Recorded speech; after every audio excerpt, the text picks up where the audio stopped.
The Mary Lemieux Foundation has gifted over $32 million to cancer research and patient care projects since its inception in 1993.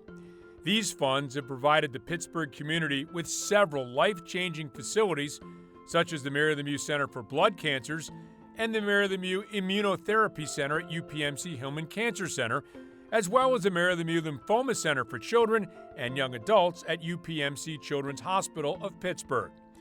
During his playing days, Mary Lemieux often showed the heart of a champion, overcoming many obstacles during his storied NHL career. While you may be familiar with his battle with Hodgkin's lymphoma, which spurred the Foundation's cancer research projects, you may not know that one big obstacle included overcoming an issue with his actual heart. In 2005, Lemieux was diagnosed with a heart rhythm disorder called atrial fibrillation, which he deals with to this day, and led the foundation to support important patient care and research in the region related to that disorder. Atrial fibrillation is an irregular rhythm that originates from the top of the heart. And we care about it for two reasons. One, first and foremost, it can increase the risk of having a stroke. And secondly, for many patients, it can cause symptoms including shortness of breath, fatigue, exercise intolerance, and a general sense of being unwell. In the case of Jimmy Burks, an NCAA football referee for 30 years, sometimes those symptoms go unnoticed. Burks' diagnosis with atrial fibrillation, or AFib for short, started with a routine yearly checkup. My PCP, Dr. Kim Pierce, she was listening to my heart, and she stopped and she went, huh? And I was like, I don't know if I like the way that sounds. What's going on? She said there was a little, misbeat going on. Gretchen Johnson was also very active. Johnson was a bicyclist, played ice hockey, and is a third-degree black belt in karate. Those activities required Johnson to have knee surgery back in 2011.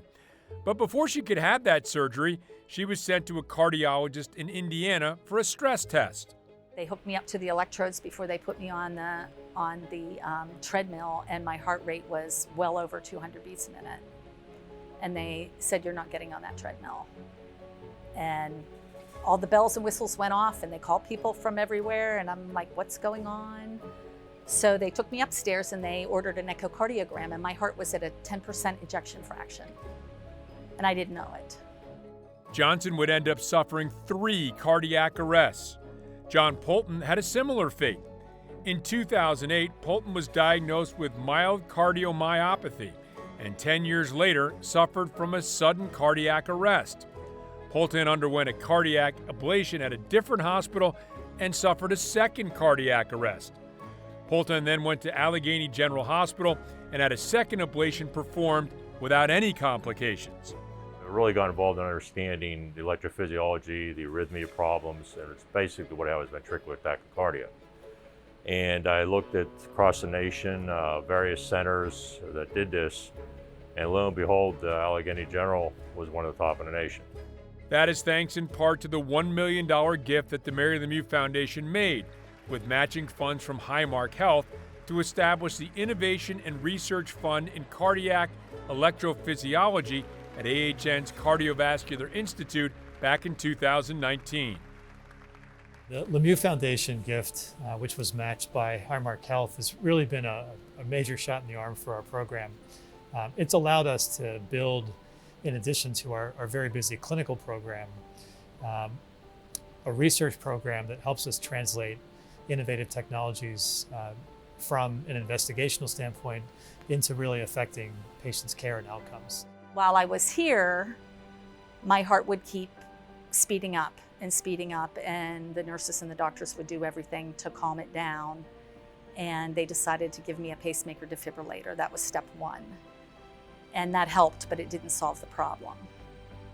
So then after that, I got my first ablation, which alleviated a big part of the problem. And I've since had a handful of those. Atrial fibrillation ablation is a minimally invasive procedure done without cutting, without incisions, without stitches, without open heart surgery, using very small wires called catheters that we navigate into the heart using 3-dimensional mapping effectively very accurate GPS technology. At our center, we've pioneered this procedure without the use of radiation and minimizing radiation exposure to our patients, which is how it's typically done at other places. They do the heart modeling very effectively here, which is very important with arrhythmia disorders and ablation. And they actually showed me the pictures of the heart modeling and what they did where they burned, but like I said, very good communication and what they did, and it just fixed the problem. The work that they do here, as I said, is just leading edge, and I don't think you're going to get that anywhere else. And for Burks, Poltan, and Johnson, that work has gotten them back to doing the things that they love and allowed them to return to normal. To be an official, you have to love it to take the abuse that you usually take. So they were awesome. I didn't realize how bad I was feeling until I had it. And then I realized I was a little sluggish, but now I feel great. I can't even tell you. It really is something. And until you're there and experience this, you just don't know. I mean, they've done a fantastic job with me, and I'm perfectly healthy now. I'm alive.